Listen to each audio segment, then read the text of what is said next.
Hello my dear learners, welcome to my channel. बच्चों, आज हम करने वाले हैं एक्सरसाइज 1.1 का क्वेश्चन नंबर 5।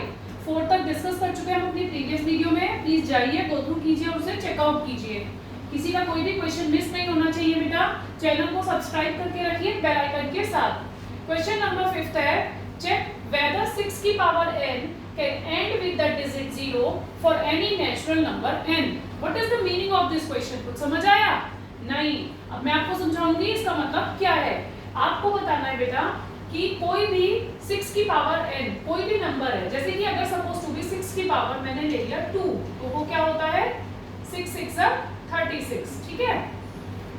तो आपसे पूछा जा रहा है क्या ये नंबर डिजिट 0 उसके एंड में आएगी या नहीं। कोई नेचुरल नंबर 6 की पावर 2 हमें मिला 36, है ना।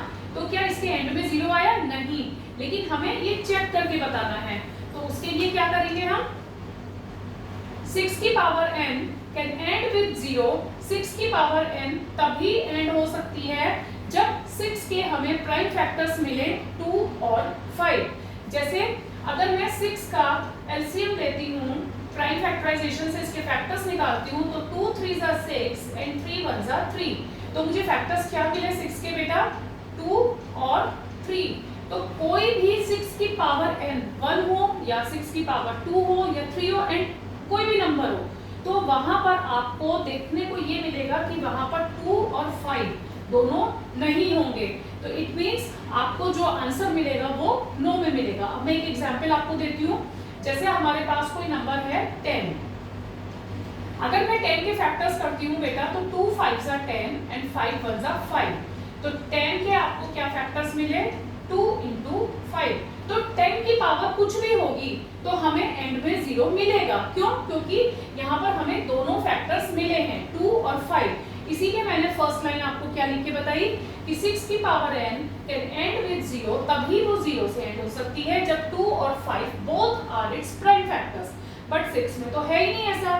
तो आप एट द लास्ट क्या लिख सकते हो, since 5 is not a prime factor, since 5 is not a prime factor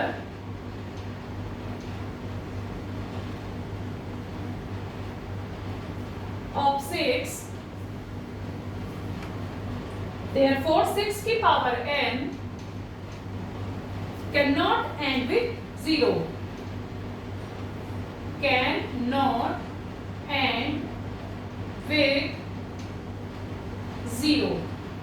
I hope आपको समझ में आया होगा। क्वेश्चन क्या था, आपको ये चेक करना था कि 6 की पावर n क्या एंड हो सकती है डिजिट 0 के साथ किसी भी नेचुरल नंबर n में। तो वो आपको आंसर क्या मिला? नो। क्योंकि हमने क्या फर्स्ट लाइन मैंने आपको क्या लिख के दी है कि 6 की पावर n तभी एंड हो सकती है 0 के साथ जब उसके प्राइम फैक्टर्स 2 और 5 वहां पर प्रेजेंट हो। लेकिन 6 का जब हमने फैक्टर्स किए तो हमें 2 और 3 मिला, 5 हमें इसमें नहीं मिला। ऐसे ही मैंने आपको एक एग्जांपल देकर बताया 10 का, हमें यहाँ पर ये दोनों फैक्टर्स मिले। देन वी कैन से कि अगर 10 की कोई भी पावर होगी वहां पर 2 और 5 प्रेजेंट होंगे, तो उनका एंड हम कह सकते हैं कि 10 की power n can and with the digit 0। Yes answer होगा। बट यहाँ पर क्या है कि since 5 is not a prime factor of 6, क्योंकि आपने देखा 6 में जो है आपको 5 प्राइम फैक्टर नहीं मिला। Therefore we can say that therefore 6 की power n cannot end with 0। तो आपने चेक करा और आपको आंसर क्या मिला? A big no. 6 की power n cannot end with 0। I hope आपको क्वेश्चन क्लियर हुआ होगा, समझ में आया होगा। ऐसे ही वीडियोस को देखते रहिए और पसंद करते रहिए। मैं मिलती हूँ अपनी नेक्स्ट वीडियो में नेक्स्ट क्वेश्चन के साथ, क्वेश्चन नंबर 6 के साथ। Thank you for watching, bye bye.